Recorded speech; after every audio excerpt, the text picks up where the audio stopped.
Pozeráš toto video a chceš riešenie na svoje problémy. Chceš sa cítiť lepšie počas dňa, chceš mať viac energie, chceš stávať nabitá životom a mať chuť do toho života, chceš úplne v pohode zvládať svoje jedenie bez toho, že by si rozmýšľala, čo kedy budem jesť každú minútu svojho dňa. A rovnako chceš úplne v pohode zvládať chute na sladké, vedieť zjesť všetko v primeranom množstve, vedieť sa zastaviť, keď si cíta. A presne k tomu ti pomôže toto videjko, ktoré ťa naučí, čo robiť inak počas svojho dňa, ako len to klasické, počítam si kalórie, spolieham sa na tabuľky, dodržiam nejaký deficit, splňujem nejaké bielkoviny počas dňa.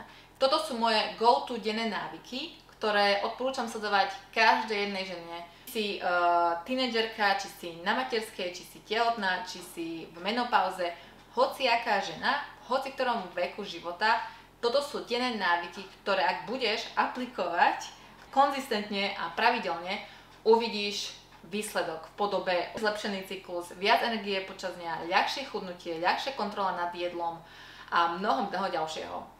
Každá vec, ktorú spomeniem, bude pravdepodobne nudná, počula si ju a úplne jednoduchá, ale presne o tom to je. Dodržiavanie týchto nudných a jednoduchých vecí ti dá tie výsledky, ktoré sa snažíš dosiahnuť. Ešte predtým, než sa pustíme do týchto návykov, chcem len povedať, nemusíš všetko dodržiavať 100% každý deň, lebo je to nereálne.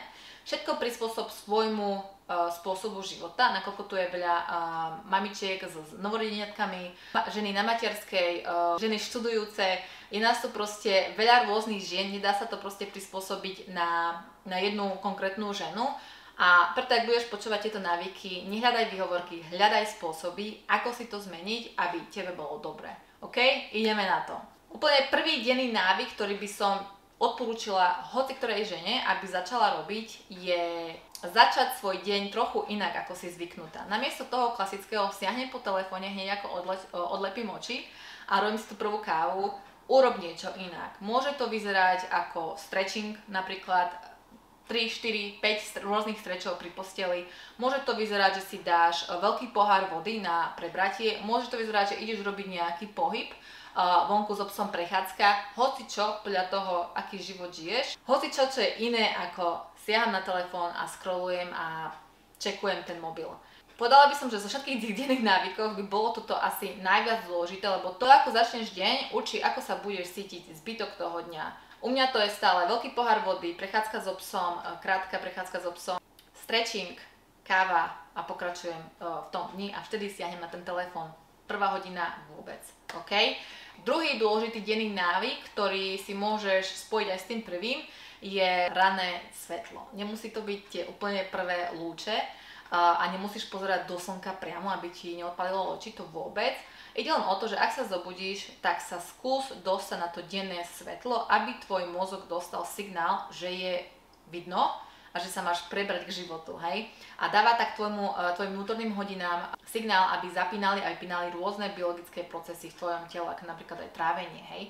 Vnímanie toho denného svetla ti vie pomôcť aj ľahšie regulovať hormóny počas dňa, ako je hormón sytosti a hladu. Hej, zvyšujú sa hladiny dopamínu a kortizolu, ktorí ti pomáhajú byť viac taká akčnejšia a čulejšia počas dňa, čiže máš viac energie na čokoľvek, čo potrebuješ. 5-10 minút na slnečnej oblohe, 15-20 keď je zatiahnuté, nemusíš pozerať do slnka, stačí, ak vidíš na otvorené okno, na balkón, na terasu, vôbec nevadí, ak slnko je na opačnej strane, ako to tam, kde bývaš, hlavné je, aby si vnímala tú svetlú oblohu. Ak je ráno tma, nedá sa, hej, máš malé dieťa, pozapínaj svetla a skús sa prebrať aspoň takto cez tie artifické svetla doma, ktoré máme v bytoch, hej, čiže v domoch, pozapínaj a aspoň niečo a potom sa možno môžeš snažiť cez deň výjsť vonku. Naopak to vnímanie toho poobednejšieho slnka, podvečerného slnka, keď zapadá, kde už sa mení vlastne to spektrum tých farieb na tom slnku, to dá zase signál tvojmu mozgu, že čoskoro bude opäť noc a ty budeš tak prirodzene viac unavená ku koncu dňa. To je hlavne pre tých ľudí, ktorí sú viac unavení počas dňa a nevedia potom opačne zase večer zaspať, tak pozeranie do toho raného a pobednejšieho slnka vie pomôcť prenastaviť tie vnútorné hodiny, aby si sa prirodzenejšie budila viac aktívna a opäť išla si spať príjemne unavená. Tiež odporúčam nielen hltať to denné svetlo cez oko, ale nebáť sa fakt výjsť v kráťasoch, v tričku, využiť to ešte to leto, jar a jeseň a čo najčastejšie proste chodiť aspoň na 15-20 minút v krátkom oblečení, aby to vlastne slnečné žiarenie prešlo aj cez pokožku. Vie ti to aj pomôcť zvýšiť estrogén a testosterón a cítiť sa všeobecne lepšie. A hlavne v zime, keď máš tendenciu k úzkostiam a k depresiám, viac denného svetla ti vie pomôcť prekonať tieto stavy o mnoho ľahšie alebo aspoň zlepšiť to, ako sa cítiš. Okay? Návyk číslo 3, ktorý odporúčam, je voda. Voda po prebudení, namiesto hltám len kávu, beriem si veľký pohár vody. Mám tu ten pohár. Napríklad taký veľký pohár vody, ktorý som práve dopila. Nakoľko naše telo fičí na vode. Koľkokrát by fakt stačilo, keby si sa len napila viac vody, ako siahla hneď po tom sladkom alebo hneď po tom kaféne na energiu. Odporúčam ti po prebudení s každým hlavným jedlom veľký pohár vody, nauč sa piť viac vody, kľudne to môže byť aj neochutené čaje, hej, bylinné čaje. Hlavne, aby si zvýšila ten pitný režim, budeš menej zadržiavať vodu, bude sa ti ľahšie chudnúť. Denný návyk číslo 4 je káva. Ok, kávu ak môžeš, nepij hneď ako odlepíš oči, hej, ale počkaj najlepšie hodina až hodina a pol, nakoľko sa ti prirodzene zdvíha kortizol, čo je stresový hormón ráno. To je ten, kvôli ktorému sa zobudíš. Ak vypiješ kafeín nálačno hneď po prebudení, ten kortizol sa ti zdvihne čosi rýchlejšie, čo je fajn, budeš mať viac energie, ale potom príde skôr ten doobedňajší útlm, ktorý potom vyriešiš ty ďalšou kávou alebo nejakou rýchlu energiu v podobe sladkého. Ak počkáš tou ranou kávou aspoň hodinku, hodinku a pol, najlepšie po jedle, ale kľudne aj pred jedlom, tak vieš si pomôcť cítiť sa lepšie počas dňa, mať viac energie.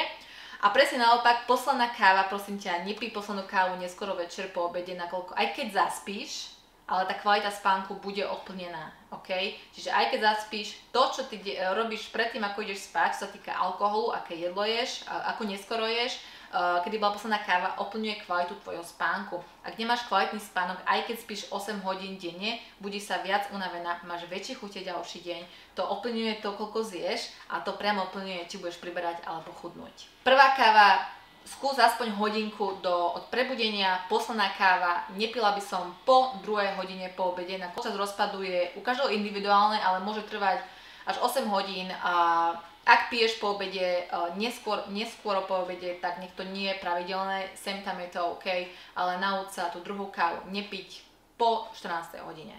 Pre svoje vlastné dobro. Môj obľúbený 5. denný návyk je to, čo si ma asi počula hovoriť non-stop na Instagrame, a to sú moje zlaté slané raňajky. Prečo meliem stále o tých slaných raňajok? Úplne jednoducho. Pre svoje vlastné dobro, to aby sa cítila najlepšie ako môžeš, aby sa ti úplne ľahšie reguloval apetít a chute počas dňa a bola si viac sýta, potrebuješ stabilnú hladinu cukru v krvi počas dňa. Vždy, keď niečo zješ, dochádza k malým výkyvom hladiny cukru v krvi tvojho dňa. Trošku sa zdvihne, potom tá hladina spadne a chceš mať úplne čo najviac stabilnú, chceš mať takéto mierne vlny tej hladiny cukru v krvi, ok?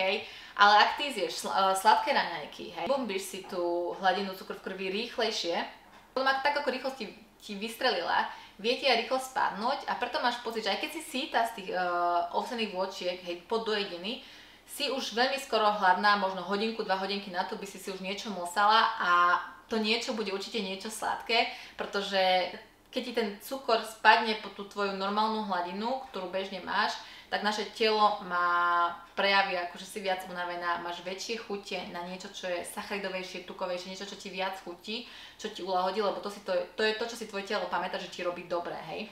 Čiže pre svoje vlastné dobro skúsi dávať slané raňajky, je nejaká forma zeleniny, vlákniny, nejaká forma bielkoviny, čiže napríklad vajíčka, šunka, syr, nejaká forma tuku, ako napríklad avokádo a potom nejaký sacharid k tomu v primeranom množstve, ako nejaký kus pečiva. Ak chceš napríklad, môžeš robiť aj pol na pol, čiže slané a slané, že máš croissant, jedna pol si dáš croissant na slanož, dáš tam udený losos, šalátový list a syr a pol si dáš s džemom a s banánom napríklad. Super kombinácia, super kompromis, máš slané a sladké, vydržíš dlhšie syta, ľahšie budeš regulovať apetít a chuti počas dňa. OK? Ak chceš viac vedieť o tom, ako je cukor a sacharidy, aby si bola v úplnej pohode počas dňa, pretože všetci máme radi cukor a sacharidy a nie som zastancom toho, aby sme ho vyraďovali, len ho sa naučiť jesť tak, aby tebe bolo dobre. Mám o tom celé edukačné video na Patreone, ktoré si vieš pozrieť v sekcii vzdelávanie. Máš tam aj 10 tipov, ako presne jesť ten cukor a sacharidy, aby bolo dobre.